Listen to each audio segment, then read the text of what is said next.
section 5 and the welcome page. In this video, we're going to go over a quick summary of what we learned in this section. So we talked first about how to create a new project. We saved the project, and then we went into the next video and talked about how to open a project, and we opened up the new project that we created in the first video. We opened that project. Then we talked about the home page and all the different functionality here. Then we talked about the learn page and how you can advance your learning of After Effects here.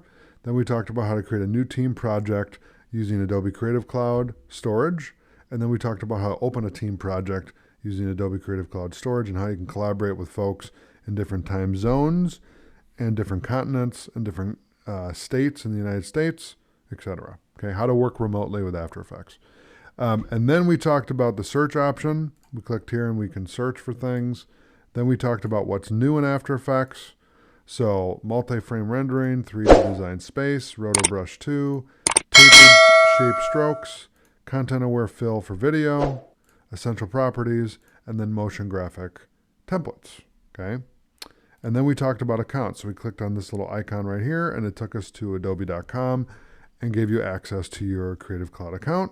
And so you can see things there. Okay. So that's a summary of what we learned. Thanks for watching, and I'll see you in the next video.